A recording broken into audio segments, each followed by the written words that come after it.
सियासत लगातार जारी है। तेजस्वी यादव ने स्मार्ट मीटर को चीटर मीटर कहा तो बीजेपी अध्यक्ष दिलीप जायसवाल ने तेजस्वी पर जोरदार पलटवार किया है। 1.5 साल कहां थे वो, जब वो सत्ता में थे तो उस समय उनको स्मार्ट मीटर नहीं नजर आया था। बिहार में स्मार्ट मीटर पर सियासत थमने का नाम नहीं ले रही है और अब स्मार्ट मीटर की ये सियासी लड़ाई चीटर और बेशर्म जैसे शब्दों तक पहुंच चुकी है। तेजस्वी यादव ने सोशल मीडिया एक्स पर पोस्ट करते हुए स्मार्ट मीटर को चीटर मीटर क्या कहा, बिहार की सियासत में उबाल आ गया। बीजेपी के प्रदेश अध्यक्ष दिलीप जायसवाल ने तुरंत तेजस्वी यादव पर पलटवार किया और तेजस्वी से ये सवाल पूछ लिया कि 1.5 साल तक सत्ता में रहे तब स्मार्ट मीटर की बात क्यों नहीं की।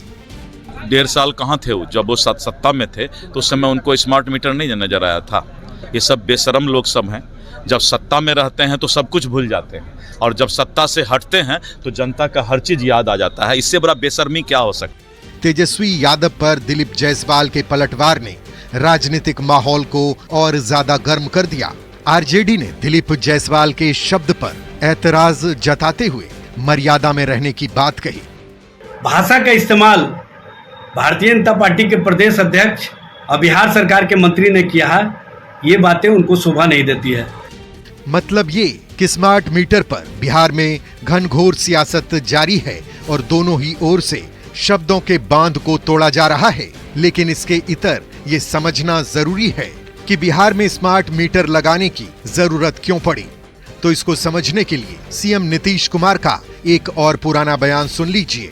2016 से जहाँ भी घूम रहे थे तो सब जगह अनेक जगहों पर ये शिकायत मिलती रहती थी कि साहब गलत आ रहा है बिल, हमारे यहाँ तो बोलिए साहब, इतना दिन से बिल नहीं था, हमको बिजली नहीं था, आपको इतना बिल आ गया। एक एक चीज को देखा जाए तो उसी समय हमने इन सब लोगों से कहा था जारी रखिए और उसके लिए सबसे अच्छा होगा जब स्मार्ट प्रीपेड मीटर सबके यहाँ लगा दीजिएगा कि तो जितना बिजली का उपयोग किया तो पता चल जाएगा और उसको हो जाएगा, पता चल जाएगा कि अब खत्म हो रहा था, पैसा जमा कर देगा, फिर आगे बिजली तो जारी रहेगा। लोगों के हित में है, सबके फायदे में है।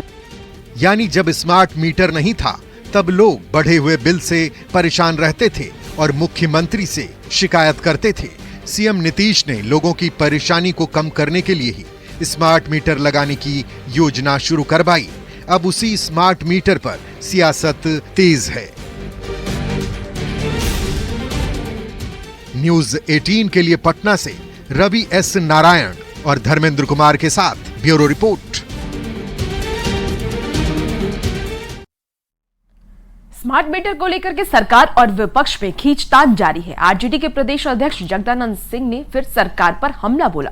उन्होंने कहा कि स्मार्ट मीटर को लेकर हो रही परेशानी को लेकर के उनकी पार्टी जनता के साथ खड़ी है। उन्होंने ये भी कहा कि जनता को संतुष्ट करने के लिए नीतीश कुमार को ही सामने आकर सफाई देनी चाहिए। लेकिन जो प्रश्न हमने उठाया था उसका एक का भी जवाब उन्होंने नहीं दिया और हमने जो प्रश्न उठाया था उसका अंत एक ही बात पर था कि पहले के मीटर और स्मार्ट मीटर या तेजस्वी जी के शब्दों में स्मार्ट चीटर। और बिहार विधानसभा चुनाव नजदीक आने के साथ ही राज्य में यात्रा की राजनीति भी तेज हो गई है। वीआईपी प्रमुख मुकेश सहनी ने भी बिहार में यात्रा पर निकलने की घोषणा कर दी है। मुकेश सहनी 1 अक्टूबर से बिहार की यात्रा पर निकलेंगे जो 3 चरणों में पूरी की जाएगी। उन्होंने कहा कि ये यात्रा 2 अक्टूबर तक जारी रहेगी। इस यात्रा के तहत सरकार बनाओ अधिकार पाओ का नारा होगा। 2025 में विधानसभा चुनाव लड़ेंगे। उस जिला को, उस विधानसभा को टारगेट करते हुए रथ के माध्यम से हमारा यात्रा होगा और उसके बाद जब आचार संहिता अगर लग गया तो यात्रा रुक जाएगा या न तो 2 अक्टूबर तक हम लोग यात्रा निरंतर जारी रहेगा। इस बार हमारा जो यात्रा तीसरी यात्रा है, सरकार बनाओ अधिकार पाओ, ये हमारा नारा है।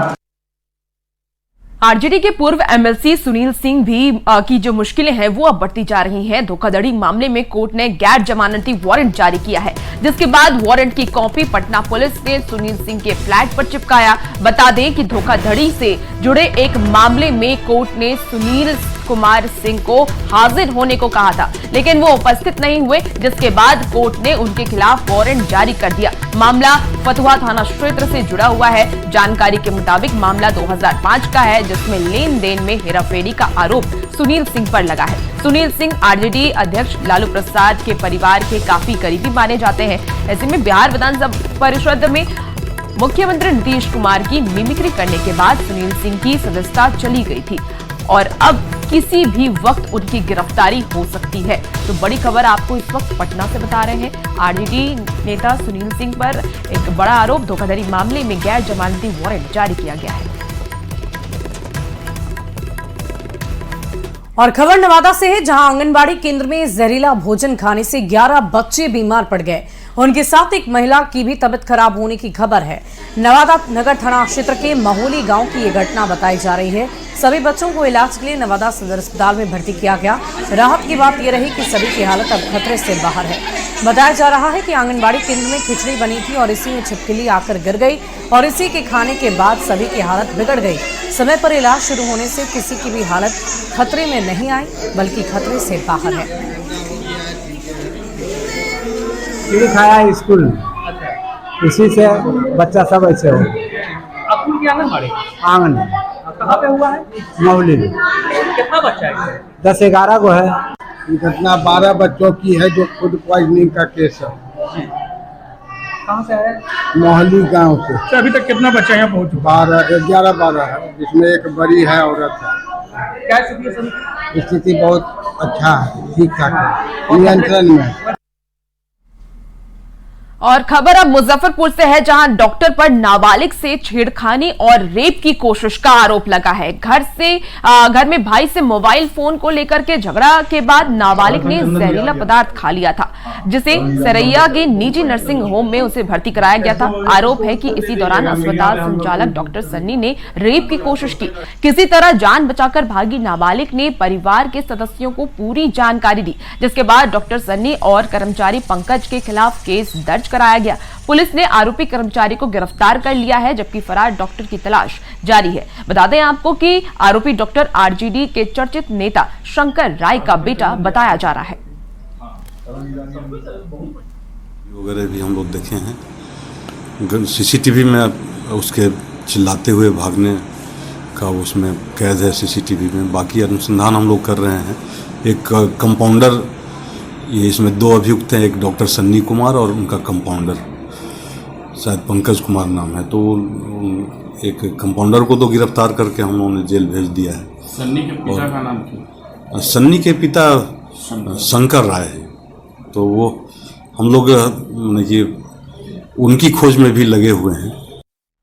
और अगली खबर राजधानी पटना से है, जहां पुलिस ने बालू के अवैध खनन को लेकर कार्रवाई की जा रही है। दानापुर थाना क्षेत्र में गंगा घाट पर की गई छापेमारी के दौरान एक बालू तस्कर को हथियार के साथ पुलिस ने धर दबोचा। गिरफ्तार तस्कर का नाम मुकेश राय है, जो मूल रूप से छपरा के डोरीगंज का रहने वाला है। पुलिस ने उसके पास से 2 राइफल, 43 राउंड कारतूस भी जब्त कर ली है। इसमें से एक व्यक्ति गिरफ्तार हो गया है, जिसके पास से 2 देशी राइफल और 43 कारतूस बरामद हुआ है। और जो गिरफ्तार व्यक्ति का नाम है मुकेश कुमार, उसका पिता का नाम रामजी राय, जो डोरीगंज सारण का रहने वाला है। तो उसके खिलाफ अभी तक के जानकारी के मुताबिक 4 केस दर्ज हुआ है, 3 कोइलवर थाना में और 1 बिहटा थाने में। और इसी बीच बड़ी खबर दरभंगा से सामने आ रही है, जहां ठनका की चपेट में आने से 2 लोगों की मौत हो गई है। हाईघाट प्रखंड के पश्चिमी विलासपुर की ये पूरी घटना बताई जा रही है। बताया ये जा रहा है कि मंजीत मांझी और सदलू मांझी घर से शौचालय के लिए नदी किनारे निकले थे, तभी जोरदार बारिश होने के साथ ही ठनका गिरा, जिसकी चपेट में आने से दोनों उसकी चपेट में आ गए और मौके पर ही दोनों की मौत हो गई। लोगों ने पुलिस को सूचना दी, जिसके बाद शव को कब्जे में लेकर पुलिस ने पोस्टमार्टम के लिए डीएमसीएच भेज दिया है। ठनका में 2 मर गया है, मृत्यु हो गया है। ठनका गिर गया? ककरा ककरा देह पर गिर पड़ले? की नाम है? कोकरा देह पर मंजीत माझी। हाँ, और सदलू माझी। सदलू माझी के देह पर कते कते उम्र छले? उम्र एगो के 30-32 है, करीब हाँ। 37। हाँ, एगो के 52 साल। और 2 दिनों के प्रवास पर बोधगया पहुंचे हैं आचार्य धीरेन्द्र कृष्ण शास्त्री और अपने 200 अनुयायियों के साथ होटल में ही वो चर्चा करेंगे। इस दौरान कोई कथा या दरबार नहीं लगाई जाएगी। धीरेन्द्र कृष्ण शास्त्री देर रात बोधगया पहुंचे, जहां उनकी एक झलक पाने के लिए होटल में लोगों का हुजूम उमड़ पड़ा। इस दौरान उन्होंने कहा कि पितृपक्ष मेला चल रहा है और ऐसे में प्रशासन ने उन्हें इजाजत नहीं दी, अनुमति नहीं दी कि वो कथा कर सके और लोगों को किसी तरह की परेशानी ना हो, इसीलिए वो होटल में 1 या 2 दिन रहेंगे। उन्होंने साथ ही कहा कि वो दोबारा बिहार आएंगे और यहाँ पर दिव्य दरबार जरूर लगाएंगे। शासन को बड़ी दिक्कत हो जाती है, पितृपक्ष का मेला चल रहा और हम नहीं चाहते किसी को कष्ट हो गए, इसलिए बिना पितृपक्ष के मेला में हम गया की भूमि में, जहां विष्णुपाद भगवान है, जहां हमारे बिहार के लोग विराजमान हैं, भैया सच बता दें, हम बिहार आते हैं तो हमारे दिल में बहार आ जाती है। और दुर्गा पूजा को लेकर धोनी परिवार के साथ रांची पहुंचे हैं, जहां पर सिबलिया के अपने बंगले में धोनी बाइक चलाते दिखे। सोशल मीडिया पर वायरल हो रहे वीडियो में धोनी को बाइक चलाते और बेहद ही कूल अंदाज में यू टर्न लेते देखा जा रहा है। तो ये तस्वीर और ये वीडियो सोशल मीडिया पर तेजी से वायरल हो रहा है। वैसे कहा जाता है कि धोनी बाइक के बहुत प्रेमी है, उन्हें बाइक चलाना बहुत पसंद है और ऐसे में देखिए कि उनका जो ये वीडियो है वो सोशल मीडिया पे बहुत तेजी से वायरल हो रहा है, जहां पर वो अपने घर पर हैं और वहां पे वो बाइक चलाते हुए नजर आ रहे हैं। यू टर्न काफी कूल अंदाज में उन्होंने लिया है। और फिलहाल इस बुलेटिन में अभी के लिए बस इतना ही। आप बने रहे न्यूज़ 18 बिहार झारखंड के साथ।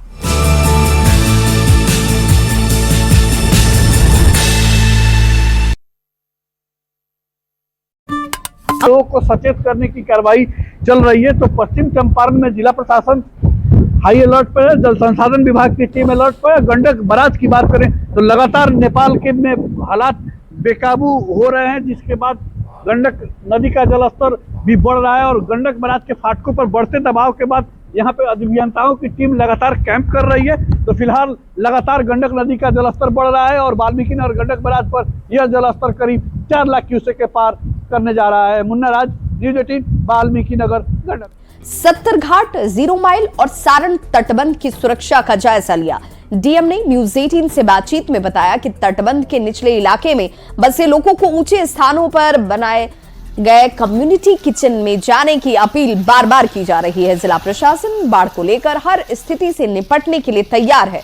गोपालगंज में गंडक नदी के हालात पर डीएम से बातचीत की संवाददाता गोविंद कुमार ने।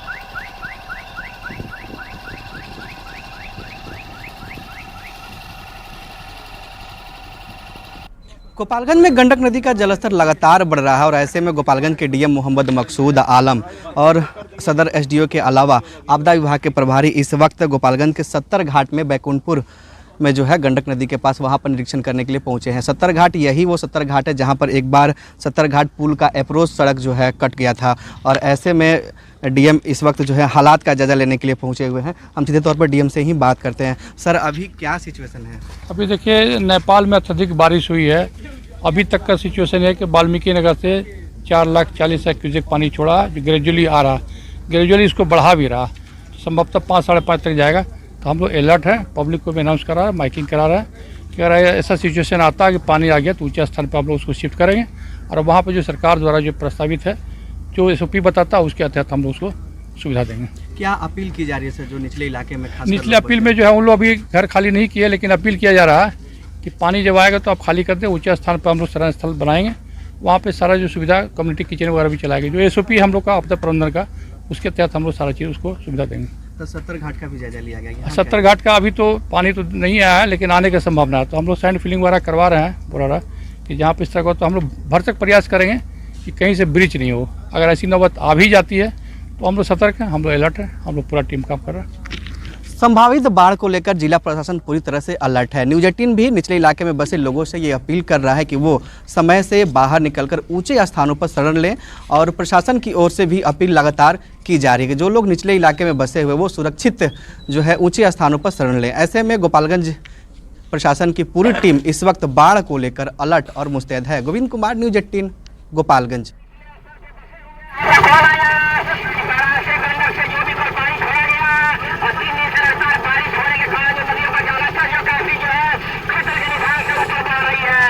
लगातार मूसलाधार बारिश के कारण कल से जो बारिश हो रहा है उससे जो है हमारे शहरी क्षेत्र के बगल में जो नदी है उफान पर है और हम लोगों को डर सता रहा है कि कभी भी बाढ़ आ सकती है। नेपाल की तराई में लगातार हो रही बारिश के बाद स्थिति बदतर है। तस्वीर दरअसल अररिया के पलासी प्रखंड के धर्मगंज गांव की है और देख सकते हैं यह बकरा नदी का जो पानी है कितनी तेजी से जो है गांव में प्रवेश कर रहा है और घरों को डुबो रहा है। यहाँ जो है सारे वार्ड मैंने 13 ही वार्ड पानी से और गांव जो है भरा हुआ है। स्थिति है 3 रोज से परेशानी है और 3 रोज से कहीं निकलने का ऐसा साधन नहीं है और देवाल देवी देखते हैं फट गया है और चारों तरफ से पानी घिरा हुआ है। यहाँ निकलने का कोई साधन भी नहीं है हम लोग। अभी 3 रोज से हम लोग को खाना उना सब बंद है। यहाँ पे घर छोड़ के जाना नहीं चाह रहे हैं आप लोग? नहीं, घर लोग छोड़ के कहाँ चले जाएंगे यहाँ से? माल बकरी है सब। इस इलाके में जो है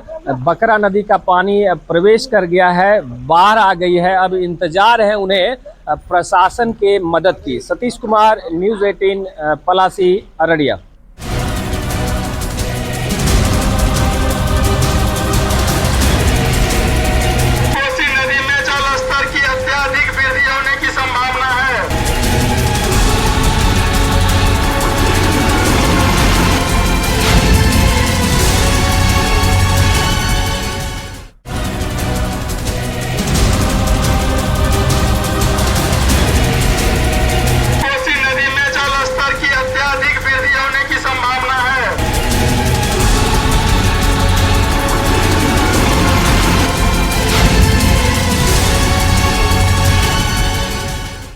तो ये तस्वीर देखकर आप अंदाजा लगा सकते हैं कि पानी का प्रवाह कितना तेज है।